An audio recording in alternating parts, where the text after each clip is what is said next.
네, 여러분 안녕하세요. 반갑습니다. 주식 황금돼지 이건희 인사드리도록 하겠습니다. 채널 보시기에 앞서서 구독과 좋아요, 알림 설정 한 번씩 눌러주시고요.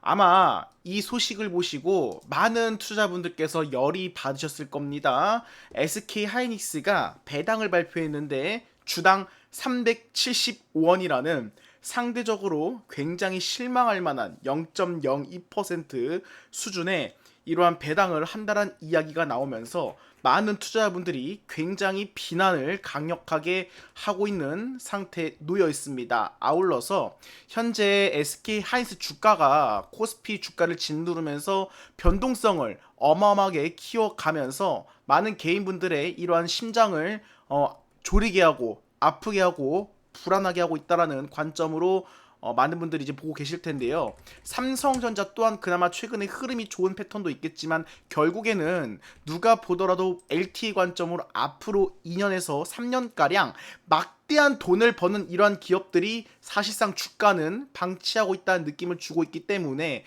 이 개인 투자분들께서 굉장히 좀 마음이 아프실 거라고 생각을 합니다. 그래서 삼성과 SK가 정말 돈을 그렇게 잘 벌고 있고 많이 벌고 있는데 앉아가지고 소위 말해서 노사리스크 관련해가지고 성과급은 억 단위로 지금 지급을 하면서 실질적으로 회사에 투자하고 있는 개인 투자분들은 이득을 못 누리고 있다는 느낌을 굉장히 많이 받으실 거예요. 그래서 당장 삼성과 SK가 이것부터 빨리 했으면 좋겠다라는 마음에 오늘 영상을 준비하게 되었고요. 이 안에서 이 기업들이 돈을 많이 벌었으면 반드시 진행돼야 될 주주 환원 정책에 대해서 말씀을 드릴 겁니다. 기본적으로 지금 많은 분들께서 주가의 급등락에 관한 부분에 대한 관심만 지금 갖고 계신 것 같은데 실질적으로 그 회사에 투자를 했고 그 회사가 막대하게 이익을 벌어들였으면 주주한테 당연히 배당, 특별 배당 주는 것이 저는 당연하다고 생각을 합니다. 그런데 우리 시장 같은 경우는 기본적으로 미국과 다르게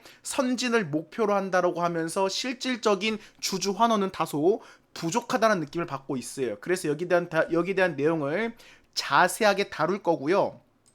아마 삼성전자를 기준으로 주주환원 정책을 펼치겠다라 밝혔기 때문에 자사주 매입과 소각이 진행될 것으로 예상이 됩니다. 그러면 정확히 이 주식을 갖고 있는 여러분들께 한 주당 가치가 올라가는지 여부, 그리고 혹시나 이 기업들이 자사주 매입만 하고 소각을 하지 않으면 우리 주주 여러분들께 어떠한 영향을 미치는지 전반적으로 설명을 드릴 겁니다. 아울러서 지금 정부 차원에서도 밸류 프로그램이 진행되고 있는데 우리 정부가 반드시 고려해야 할 사항에 대해서도 정리를 해놨습니다. 지금 상장사들이 꼼수를 부리고 있습니다. 이 부분과 더불어서 소액주주들이 경영진들을 견제할 방법은 무엇이 있을까? 자세하게 내용을 다뤄보도록 하겠습니다. 자, 첫 번째입니다. 여러분들이 이제 삼성전자, SK를 제가 대표적으로 말씀을 드렸지만 기본적으로 주주 환원 정책은 저는 반드시 필요하다라고 생각을 가지고 있습니다. 일단은 현금만 쌓아둔 이러한 기업들은요, 이 고금리라든가 고변동성 장세에서 외면받기가 굉장히 쉽다라고 보시면 될 것 같습니다. 그래서 개인 투자자분들이 시장에 안착하기 위해서는 이러한 정책이 지금 필수적이다. 지금 주주분들이 주가에 대한 변동성이 워낙 심하다 보니까 흔들리는 거잖아요. 그런데 안정적으로 그 회사를 믿고 회사 또한 주주한테 환원을 해주면 개인 투자자분들이 시장을 떠날 일은 없다라는 생각을 가지고 있어요. 첫 번째, 자사주를 매입 후에 즉각적인 이러한 자사주를 전량 소각하는 것을 첫 번째 저는 전략으로 좀 나왔으면 좋겠다라는 말씀을 드리고 싶어요. 이 자사주를 사두기만 하는 것은 큰 의미가 없습니다. 이 매입한 주식을 즉시 소각해서 시장에 유통되는 총 주식수를 줄여야만 내 주식의 한 주당 가치가 확실하게 올라간다라 보시면 될 것 같습니다. 수요와 공급의 원칙에 의해서 수요가 넘치고 공급이 부족해야 가치가 올라가는 것처럼 주식을 사려고 하는 수요가 넘쳐야 되고 이러한 부분이 넘쳐나는데 유통 주식수, 공급되는 주식수가 낮으면 가치가 올라갈 수밖에 없겠죠. 그래서 자사주를 매입한 다음에 즉각적인 전량 소각이 정책적인 부분에서 필요하다는 말씀을 드리고 싶고요. 여러분 애플을 보시면 이 글로벌 빅테크 기업들 전반적으로 보시면 주가 변동성을 이겨내고 꾸준히 우상향하는 이유가 여기에 있는 겁니다. 우리 여러분들 이런 말씀 많이 하시죠? 국장 떠나라. 우리는 서학개미가 될 것이다. 나스닥은 배신을 안 한다. 여기에 대한 부분이 있는 겁니다. 이런 회사들은 빅테크들 같은 경우는 자사주를 매입하고 소각까지 지속적으로 진행을 하기 때문에 주식이 올라간다라고 보시면 될 것 같아요. 이게 가장 핵심적인 비결이기 때문에 이러한 모델도 우리 시장에 정착할 필요가 있다. 코스피, 코스닥한테도 정착할 필요가 있다라는 말씀을 드리겠고요. FCF, 잉여 현금 흐름이라고 합니다. 연동이라고 하겠죠. 여기에 대한 특별 배당, 아마 제가 삼성전자랑 SK하이닉스 관련해서 배당은 적더라도 이 특별 배당만큼은 정말 크게 주주들한테 이제 환원을 해줬으면 좋겠다라는 정책 중에 하나로 지금 생각을 하고 있습니다. 이제 기업이 공장 증설을 한다라거나 필수 투자를 마친 후에 남은 현금의 50% 이상을 주주한테 돌려주겠다라는 식의 명확한 공식이 필요하다고 보시면 될 것 같아요. 삼성전자를 기준으로 올해 영업이익률이 50%가 넘어갑니다. 증설 단계는 이제 어느 정도 지금 막강한 자금을 통해서 그 영업이익률에 대한 이러한 침해를 할 부분은 제한적이라 보고 있고요. 지금 파는 족족 다 돈 아니겠습니까? 영업이익률이 53%, SK하이닉스 같은 경우는 올해 영업이익률 예상치가 80%에 육박합니다. 그렇다고 한다면 기본적으로 지금 이 AI 특히 반도체 HBM 메모리 관련해서 슈퍼사이클처럼 실적이 폭발하는 구간에서는 유연하게 특별 배당을 실시해서 이 투자자들이 기업의 성장의 자체를 우리의 그 계좌, 통장 잔고로 직접 체감할 수 있게 해야 된다라 생각을 가지고 있어요. 최소 주당 배당금 보장이라든가 분기 배당적인 부분도 필요하다라 보고 있습니다. 분기 배당은 1년에 4번, 1분기, 2분기, 3분기, 4분기라고 보시면 될 것 같아요. 1월부터 3월까지가 1분기, 4월부터 6월까지가 2분기, 7월부터 9월까지가 3분기, 10월부터 연말까지가 이제 4분기라고 보시면 될 것 같은데 지금 이제 반도체 업황이 꺾이는 이런 다운 사이클에도 배당금을 절대 깎지 않겠다는 하한선을 약속해 줄 필요가 있다라고 생각을 합니다. 그리고 돈을 지금 계속 많이 벌고 있고 사상 최대 실적을 기록하는 이 구간에서 1년에 4번 지급하는 분기 배당이 정착되면 이 투자자분들은 지금 주가가 하락해서 굉장히 불안하시잖아요.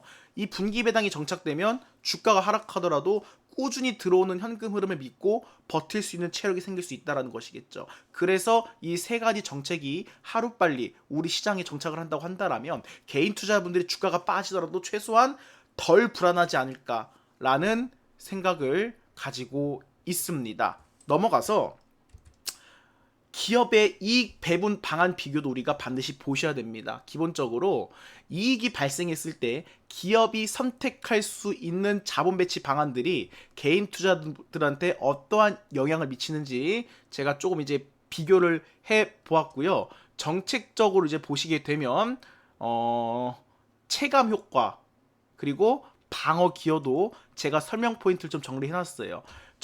이제 정규 그리고 분기적으로 꾸준하게 이제 배당이 자리를 잡게 되면 계좌에 이제 많은 개인 투자분들이 현금이 정기적으로 입금이 되다 보니까 심리적인 안정감을 제공하는 효과가 있습니다. 거기에 주가 변동성에 관한 방어의 기여도 높을 수가 있겠죠. 왜냐?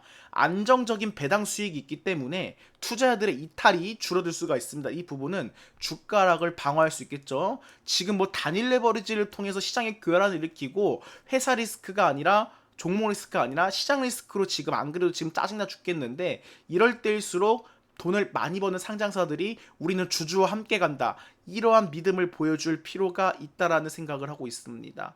분기 배당이 정착되면 하락장에서도 꾸준한 현금이 투자 심리를 뒷받칠 수 있다는 거겠죠. 지금 주가만 놓고 흔들다 보니까 개인 투자자분들이 굉장히 짜증나고 어지러운 국면이 있다라 보시면 될 것 같아요. 그리고 자사주 소각이 왜 중요하냐? 유통 주식수 감소예요. 우리가 여러분들 수요와 공급 원칙에서 수요가 넘치는데 공급이 적으면 가치가 올라가죠. 주식도 마찬가지입니다. 유통 주식수가 줄어들게 되면 본질적인 주식 가치가 상승으로 이어질 가능성이 높다라 보시면 될 것 같고요. 이 부분은 외국인 기관의 장기 투자 자금 유입 유도와 더불어서 매우 지금 주가 변동성 방어 기여도가 높다라 보시면 될 것 같습니다. 주식수가 줄어들면 한 주당 가치 EPS가 상승하게 되고요. 글로벌 빅테크 기업들이 지금 이러한 전략을 펼치고 있습니다. 삼성 SK보다 돈을 훨씬 더 못 버는 빅테크조차 왜 삼성 SK보다 미국 주식 주가가 잘 올라갈까? 여기에 포인트가 있다라 보시면 될 것 같아요. 소각, 매입 이 부분을 꾸준하게 하고 있다라는 부분이 굉장히 큰 차이라 보고 있고요. 그리고 올해 이거는 반드시 뭐 삼성이 300조 원 넘게 번다 자랑하고 하이닉스도 300조 가까운 이제 영업이익을 기록할 것이라고 자랑 되게 많이 하잖아요. 그래서 이제 노사 리스크가 번지면서 노조한테도 성과급을 막대기 지급을 하는데 실질적으로 그 회사에 투자를 해놓은 주주분들한테 혜택이 돌아가야겠죠. 뭐 정규 배당, 분기 배당이 아니라 특별 배당, 역대급 실적이 발생을 하면 초과 이익을 즉각적으로 주주분들이 공유를 받을 수 있겠죠. 일회성 이벤트라고는 하지만 실적 폭발 구간에서 투자자분들도 거기에 대한 체감을 실질적으로 함께 할 수 있고 지금 일회성이 아니라 LTE 관점으로 3년짜리 장기 공급 계약이 나왔다라고 했잖아요. 그러면 꾸준하게 주주들분들도 2, 3년 동안 안정적인 주식 더불어서 현금이 꽂히면 떠날 이유가 없다라는 거겠죠. 그리고 캐펙스 시설 투자 이야기 많죠. 지금 빅테크들이 캐펙스를 줄이면 삼성 SK가 위험하다라고 하는데 일단은 캐펙스 같은 경우는 돈을 쓰는 거잖아요. 돈을 쓰는 거지만 이게 증가하면 증가할수록 당장의 현금 보상은 없지만 차세대 이 산업 쪽에서 경쟁력을 유지한다라는 점이 캐펙스 증가가 긍정적 효과로 보시면 될 것 같아요. 이거는 그냥 주가 변동성 방어 기여도가 낮습니다. 장기 성장이 필수적인데 단기 주가 방어에는 취약하겠죠. 돈이 나가는 거잖아요. 그럼 기업 가치가 일시적으로 하락한다라고 시장에서 받아들일 수 있기 때문에 하지만 미래 성장을 위한 필수 투자다라고 보시면 될 것 같습니다. 현재 시점에서는 안정적인 현금 배당, 주식 가치 상승 그리고 미래 성장 설비의 투자에 관한 균형이 가장 이상적인 기업의 자본 배분 전략이다라고 보시면 될 것 같아요. 자, 그 다음 이제 준비한 내용은 변동성 극복을 위한 IR 소통의 변화. 저는 이번에 여러분 단일 레버리지가 나오고 나서 삼성 SK가 한 달도 안 돼서 거의 반토막이 났잖아요. 그런데 답답했던 게 뭐냐면 주주들을 이해할 만한 충분한 이러한 소통이 필요한데 지금 다 방치해놨어요. 코스닥도 폭락 나고 코스피도 폭락이 나고 지금 개미들은 미쳐갔는데 그 누구도 소통을 안 하고 방치를 했다는 것이겠죠. 그리고 주가가 이제 하락이 크게 나오다 보니까 SK 최태원 회장이 뭐라 했습니까? 이 메모리는 지속된다. 돈 잘 벌고 있다. 빅테크들이 필요하고 있다. 이 정도였어요. 그런데 주주를 이제 납득할 만한 이러한 선제적인 해소 방안에서 좀 약간 아쉬웠다라는 평가가 지배적이겠죠. 예를 들어서 HBM 공급 과잉 우려가 있는데 실제 수율과 고객사 주문 현황은 이렇다. 명확하게 숫자로 남겨준다라거나 아니면 LTE 관점으로 돈 많이 번다라고 얘기 자랑할 게 아니라 향후 3년간 우리가 막대하게 벌어들일 현금은 이렇게 해서 주주들과 나누겠다. 구체적이고 투명한 청사진을 꾸준하게 소통할 필요가 있다라고 생각을 가지고 있어요. 갑자기 우리가 자고 있는데 하루아침에 그 미국에다가 그 낸드 그 핵심 그 기업인 솔리다임에 관한 그 상장 추진 분할 상장 이러한 불안감을 형성할 게 아니라 구체적이고 투명한 청사진을 꾸준히 소통할 필요가 있다라는 거겠죠. 매크로 이슈의 주가가 휘둘리는 현상을 줄이고 장기적으로 신뢰받는 기업으로 가는 길은 결국은 이 세 가지가 지켜져야 돼요. 그래서 제가 비교를 해봤거든요.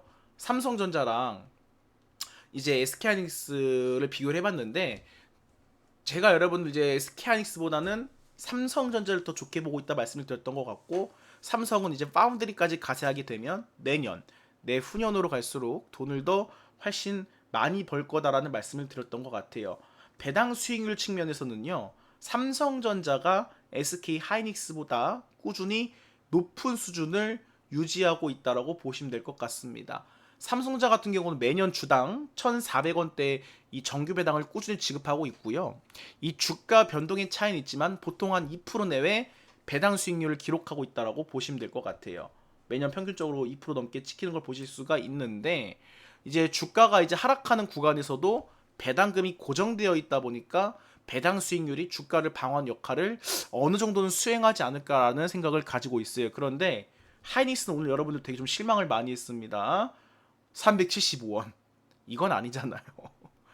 과자값도 안 된다라는 표현을 하고 있는데 많은 투자자분들이 어, 지금 HBM이라든가 AI 반도체 호황으로 인해서 주가가 단기간에 좀 시세가 폭발했어요.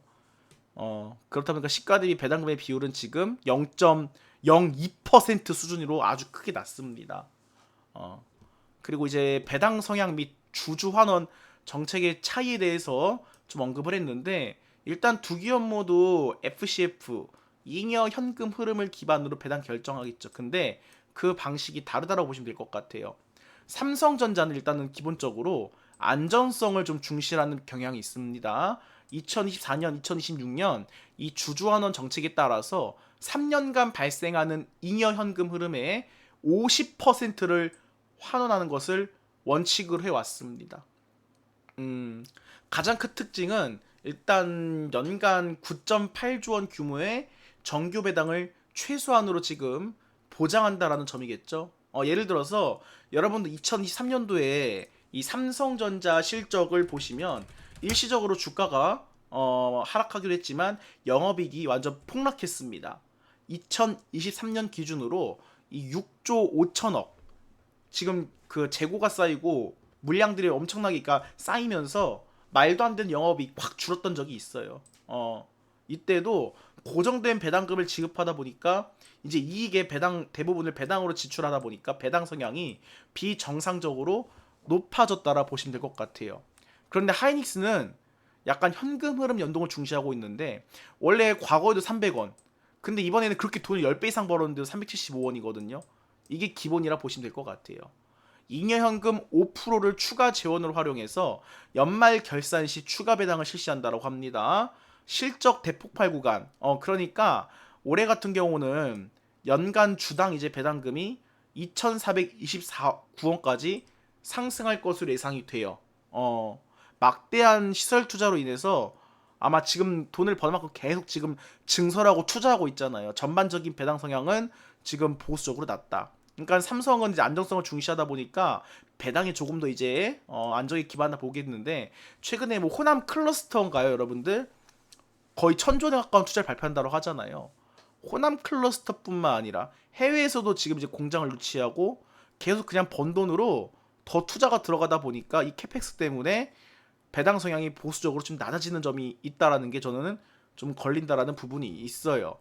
요약하자면 여러분 이제 개인 투자자 입장에서는 삼성전자는 배당의 하방 경직성이 주는 심리적 안정감이 강한다고 보시면 될 것 같아요. 즉 실적이 꺾여도 배당금은 깎이지 않다라는 거겠죠. 하이닉스는 배당 규모 자체는 실적 연동성과 폭발적인 주가 시세 차익에 더 초점이 맞춰진 정책을 운영하고 있다라고 볼 수가 있겠습니다. 그러면 결국에는 팩트는 무엇이냐? 자사주 소각이 핵심이에요. 그러면 황금돼지 자사주를 매입했어 기업이 그리고 매입을 한 다음에 소각을 하겠대. 그러면 정확히 내 주식의 한 주당 가치는 올라가는 거야? 라고 물어보실 수가 있겠죠. 자사주 소각 핵심은요. 기업이 벌어들이는 이익 자체는 변함이 없어요. 그런데 그 이익을 나누어 가질 주식수가 줄어들면서 한 주당 가치가 상승하는 마법이 있다라고 보시면 될 것 같아요. 예를 들어서 5명에서 여러분들 먹을 게 있었는데 여기서 이제 하나를 소각시켜버려. 그러면 5명이 아니라 4명에서 먹으면 더 많이 먹을 수 있겠죠. 그냥 쉽게 말씀드려 이런 가치라고 보시면 될 것 같고요. 주식의 이제 본질적인 가치를 평가할 때 가장 중요한 지표가 EPS, 주당 순이익이라고 보시면 될 것 같아요. 지금 상당히 높죠. 이때 기업이 자사주를 매입한 뒤에 이제 금고에 쌓아두는 게 아니라 완전히 그냥 불태워 없애는 이제 소각행위를 해버리면 위에 공식에서 총 발행 주식수라는 분모가 영구적으로 감소하게 돼요.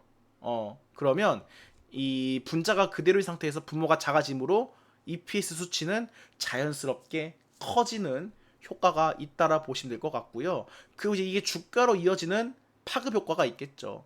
주가는 보통 EPS의 시장의 평가가 치인 PER, 주가 수익 비율을 곱해가지고 이제 결정된다라는 게 이론적이거든요. EPS 곱하기 PER.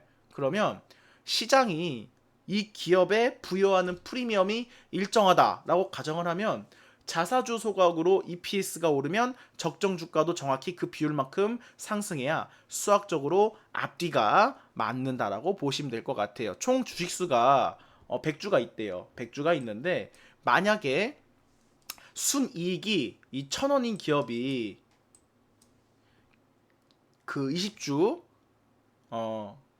20%를 매입하여 소각했다라고 가정을 해보면 일단 주식을 20%만 없앴을 뿐인데 남아있는 주주들의 주당 순이익과 주가는 25%나 뛰는 강력한 레버리지 효과가 발생한다고 보시면 될 것 같습니다. 억지로 이상한 레버리지 상품을 만들어가지고 매매를 하는 게 아니라 자연스럽게 기업이 매입을 하고 소각을 통해서 주식수를 조절을 하면서 이러한 강력한 레버리지 효과가 발생하는 게 개인 투자자한테 현실적이지 지금 같은 경우는 홀짝홀짝이에요. 뭐든지 그냥 이 기업들이 자발적으로 이렇게 움직였을 때 더욱더 파급적인 효과가 있다라는 생각을 가지고 있습니다. 그러면 만약에 조금 전에 여러분 제가 기업이 자사주를 매입하고 소각을 해야 강력한 레버리지 효과, 수익 효과가 발생한다고 말씀을 드렸잖아요. 근데 이러한 사례도 있어요. 기업이 자사주를 매입을 했어요. 자사주 매입을 했는데 만약에 이거를 소각하지 않고 그냥 꾹 쥐고 있는다. 주주 여러분들한테 나중에 치명적인 리스크로 돌아올 수 있다는 점도 생각을 하고 계셔야 돼요. 자사주를 매입해놓고 소각하지 않으면 이제 그 주식은 완전히 사라진 것이 아니라 그냥 회사 금고 속에 잠시 보관되어 있는 휴면 상태라고 보시면 될 것 같아요. 이 상태에서는 이제 의결권과 배당권이 일시적으로 정지되어 있어도 장기적으로는 주주들한테 치명적인 리스크로 돌아올 수 있습니다. 그 첫 번째, 언제든 시장에 이 매물이 나올 수 있는, 쏟아질 수 있는 오버행 리스크, 시한폭탄이라고 보시면 될 것 같아요.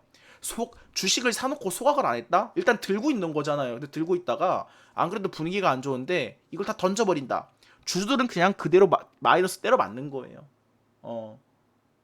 회사 그 자사주를 다시 팔면 이제 줄어들었던 유통 주식수가 원래대로 늘어나는 물량 부담이 존재하고요.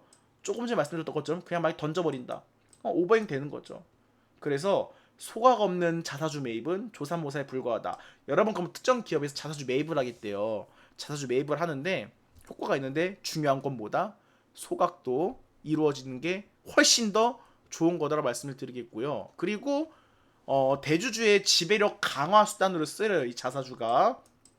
아니 맞잖아요. 내 회사인데 안에서 지배 구조를 강화해야 회사를 유지할 수 있잖아요.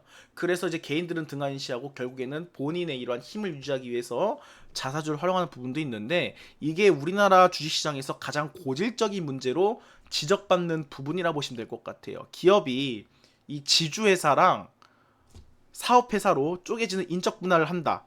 그러면 잠들어 있던 자사주가 악용된다라고 보시면 될 것 같아요. 이 분할 전에는 의결권이 없던 자사주가 회사를 쪼개는 과정에서 신설회사의 신주를 배정받으면서 의결권이 화려하게 부활한다라 보시면 될 것 같고요. 그럼 대주주는 어때요? 자신의 돈을 한 푼도 쓰지 않고도 회사의 지배력을 크게 높일 수 있게 됩니다. 그러면 이게 어떻게 되냐? 일반 주주분들은 회사의 알짜 자산에 대한 지배력이 희석되면서 큰 피해를 보게 된다. 쉽게 말씀드리면 그런 부분도 있겠죠.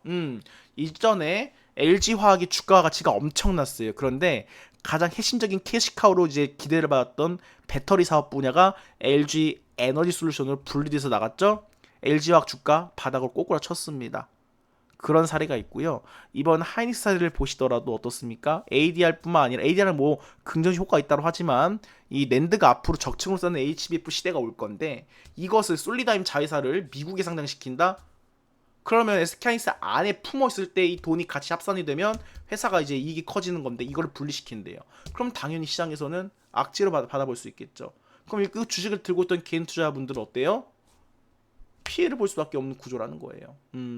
쉽게 설명드리면 이러한 부분이 있다는 말씀을 드리겠고요. 그리고 이제 경영진들의 M&A 실탄으로 전락될 수가 있다. 교환사채가 대표적이에요. 이제 회사 같은 경우는요. 다른 기업을 이제 인수합병하거나 경영권 방어를 위해서 백기사, 이제 우호 세력이라고 하겠죠. 끌어들일 때 이 보유 중인 자사주를 맞교환하는 용도로 자주 사용을 해요. 이제 이 경우 자사주가 특정 세력에게 넘어간다고 보시면 될 것 같아요. 그럼 다시 의결권이 살아나고 유통 주식수가 늘어나겠죠. 결국 회사의 자본, 그러니까 주주들의 돈으로 매입한 자사주가 전체 주주의 이익이 아닌 경영진이나 특정 세력의 목적을 위해 쓰이는 결과가 된다. 그러면 진정한 의미의 주주환원 무엇이냐? 자사주를 매입하는 것만 하는 게 아니라 자사주를 소각까지 완료했을 때만 완성될 가능성이 높다고 보시면 될 것 같고, 소각되지 않은 자사주는 주주의 가치를 높이는 것이 아니라 언제든 내 주식의 가치를 깎아내릴 수 있는 잠재적인 위협이다 라고 인식을 하시면 좋을 것 같아요. 그러면 왜 우리 기업들은 여러분 미국은 계속 주가가 우상향 한다 하잖아요. 나스닥은 왜 그러겠어요? 매입하고 소각 잘하거든요. 근데 우리나라는 왜 소극적일까? 어, 바로 이 차이예요. 미국과 한국 기업의 가장 결정적 차이는 자사주를 바라보는 목적이 있어요. 미국 기업들한테는 여러분 자사주 매입이 이제 곧 주주 환원을 의미하잖아요. 근데 우리나라 기업, 한국 기업 같은 경우는 자사주는 대주주의 경영권 방어 및 지배력 강화 수단으로 쓰이는 경우가 많다라고 보시면 될 것 같아요. 구체적인 이유는 다음과 같습니다. 첫 번째, 돈 한 푼도 안 쓰고 회사의 지배력을 높이는 자사주의 마법이에요. 인적 분할 과정을 쪼개면 대주주의 지배력이 강화되겠죠. 분할 전에는 이제 회사가 보유한 자사주에는 의결권이 없어요. 그런데 분할 후에는 회사를 둘로 쪼갠다? 지주회사는 기존 회사가 들고 있던 자사주의 비율만큼 사업회사의 신주를 공짜로 배정받아요. 이때 죽어있던 의결권이 부활하겠죠? 그럼 어떠한 결과로 이어지느냐? 대주주는 자신의 개인 돈을 전혀 안 쓰고요. 한 푼도 안 쓰고 지배력을 크게 끌어올릴 수 있습니다. 그럼 이 과정에서 일반 주주는 지분 가치가 훼손될 수 있겠죠. 두 번째, 언제든지 꺼내쓸 수 있는 우호 세력 확보용이라고 보시면 될 것 같아요. 실탄이겠죠? 자사주는 필요할 때 의결권을 부활시켜 경영권 방어에 활용된다라고 보시면 될 것 같아요. 행동주의 펀드가 이제 공격해올 수 있겠죠. 너무 주가를 안 올리면. 그리고 적대적 M&A 위협이 있을 때 한국 기업들은 이제 금고에 묵혀둔 자사주를 자신과 친한 다른 기업, 우호 세력한테 넘기면서 의결권을 부활시킬 수 있겠죠. 뭐 카카오, 네이버, 신세계 이러한 굵직한 지금 국내 대기업들이 서로의 자사주를 맞교환하면서 우호 지분을 늘리는 방식이 대표적입니다. 근데 네이버는 이제 잘 묶였으니까 제외시키고 카카오 주가 절대 안 올라가죠. 이러한 관점으로 보시면 될 것 같아요. 세 번째, 제도와 시장 문화의 차이가 있다 보니까 이 법적인 규제 그리고 시장의 압력도 큰 차이를 만든다라 보시면 될 것 같아요. 자사주 취급을 하는 걸 보면 미국 같은 경우는 주주들이 우선주의예요. 캘리포니아 이제 일부 주에서는 자사주 개념 자체가 없다 보니까 그냥 매입하면 바로 자동으로 소각이 돼요. 그러니까 미국은 자사주를 취급하는 과정이 주주들 위한 거고 우리나라는 대체적으로 어때요? 대주주를 중심으로 돌아간다 보시면 될 것 같아요. 자사주를 매입하고 무기한 보유하는 것이 우리나라는 합법이거든요. 그리고 경영권 방어 수단적인 측면에서도 이제 포이즌 필 신주인 인수 선택권이라고 합니다. 차등 의결권 등 다양한 경영권 방어 제도가 합법적으로 존재하는데 우리나라는 이게 불법이에요. 그래서 대주주가 자사주 꼼수에 의존하고 있다라고 보시면 될 것 같고요. 시장 압력. 만약에 미국 같은 경우는 자사주를 쌓아두면 이사회가 그리고 CEO가 주주들의 엄청난 퇴진 압력을 받습니다. 그런데 우리는 어때요?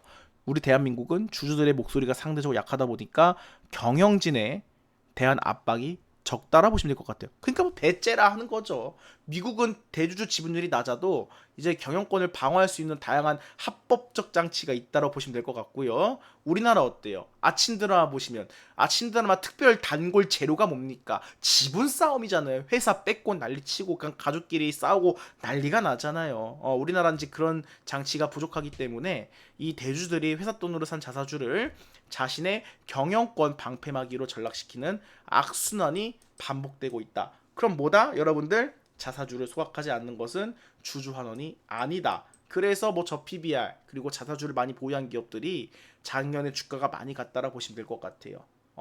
대주주의 지배력 강화를 위한 도구일 뿐이고 결국 일반 주주의 가치를 훼손하는 결과를 낳는다라고 보시면 될 것 같습니다. 우리 기업들이 자사주 소각에 소극적인 이유를 말씀을 드렸고요. 그러면 이제 여러분 정부가 본격적으로 여기에 개입을 한다라고 했잖아요. 그러면 우리 정부가 진행하고 있는 이 밸류업 프로그램이 이 문제를 해결할 수 있을까?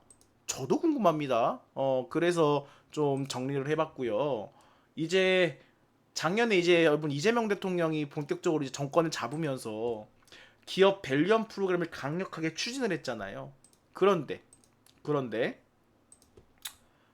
주주 환원을 이제 늘리는 착한 상장사도 많아진 건 맞아요.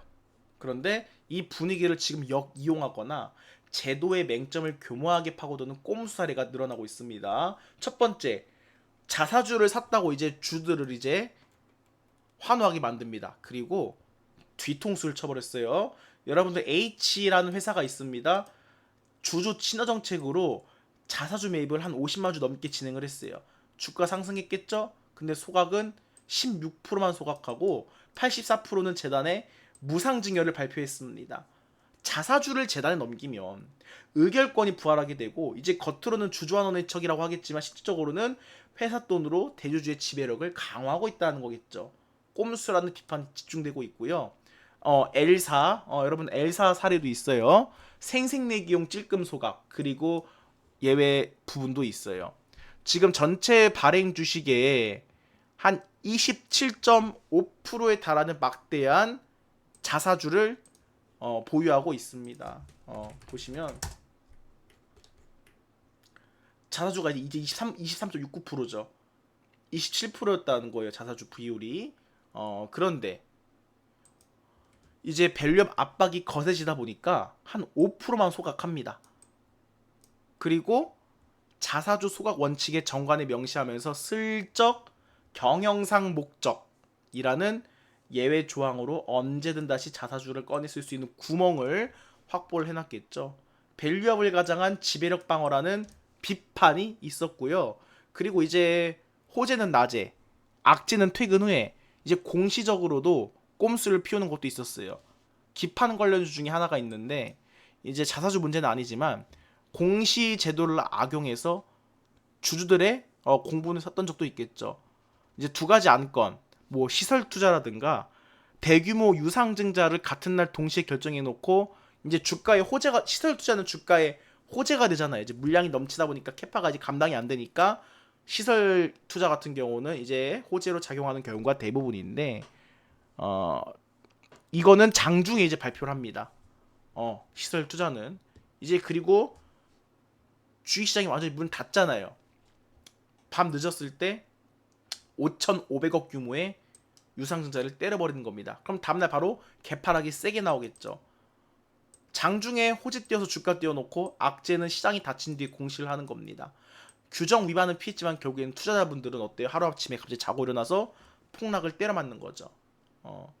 이거는 밸류업 시대에 역행하는 행동으로 인식될 수도 있겠죠. 그 네 번째, 소각하기 싫다 보니까 교환사채, 이비로 돌려막는 방법도 있어요.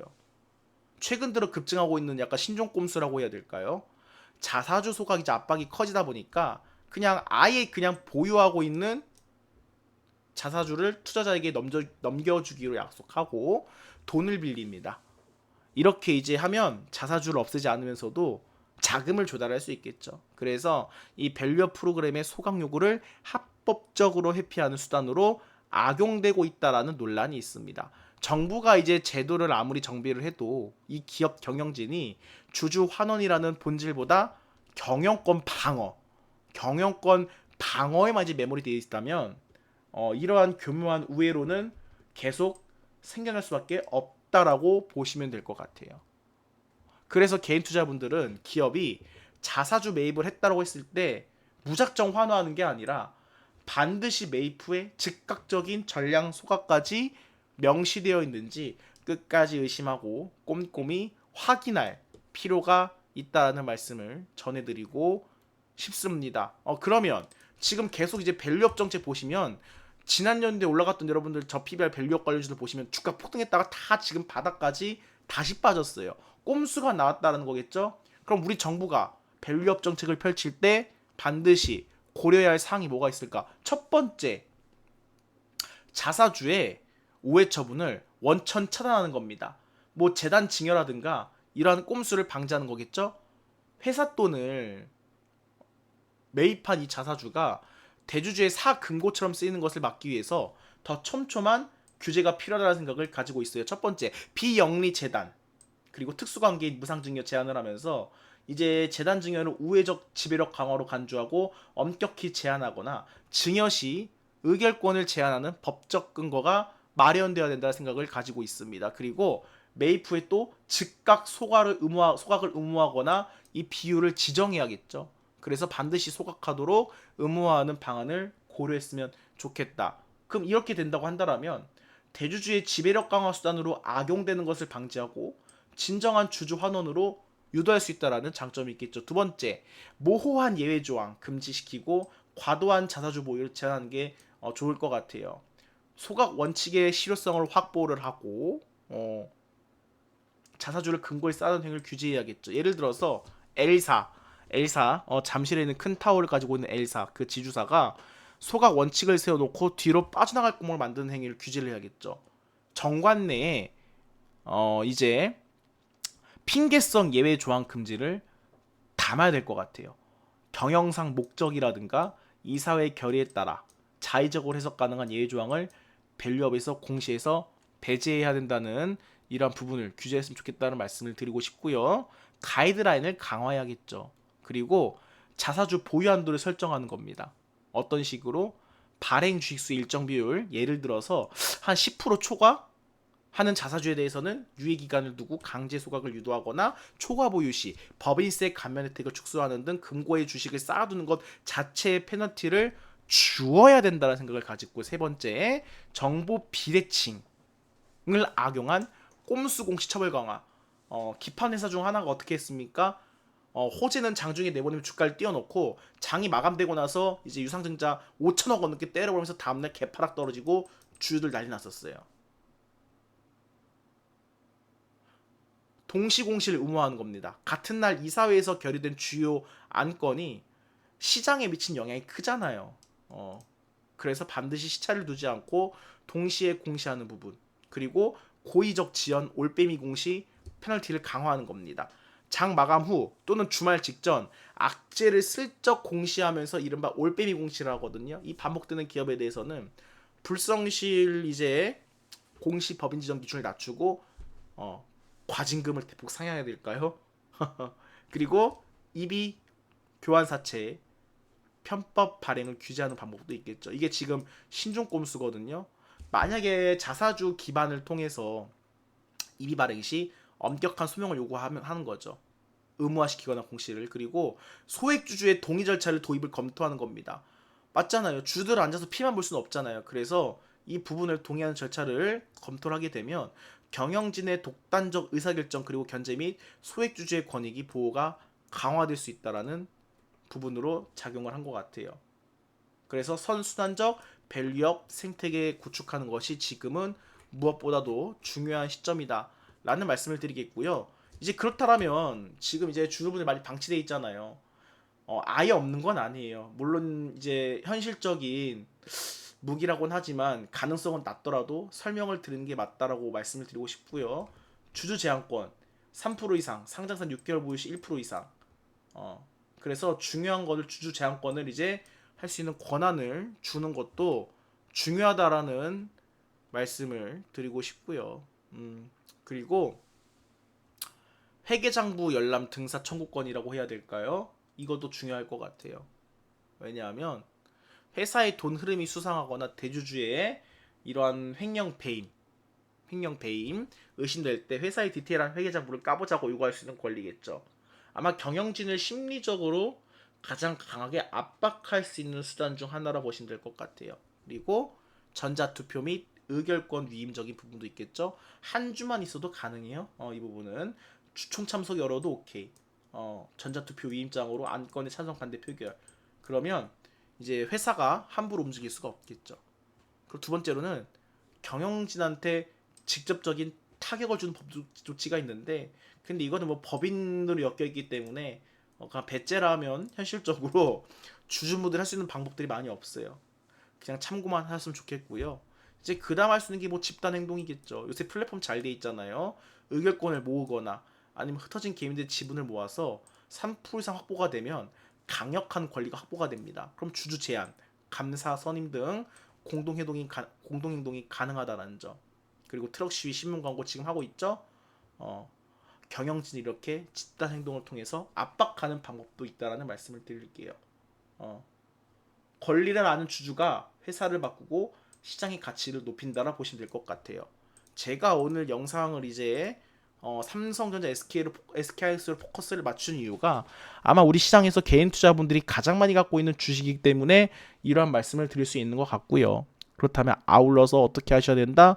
단순히 주가 급등락에만 몰두할 게 아니라 다 알고 있잖아요. 앞으로 2, 3년간 LTE 관점으로 돈 막대하게 번다라고 하니까 주주로서 배당, 특별 배당도 받으셔야 되고 좀 여러 가지 복합적인 관점으로 다양한 방면으로 주주로서의 권리를 행사할 수 있는 이러한 스마트한 개인 투자분들이 됐으면 하는 마음에서 오늘 영상을 찍게 되었습니다.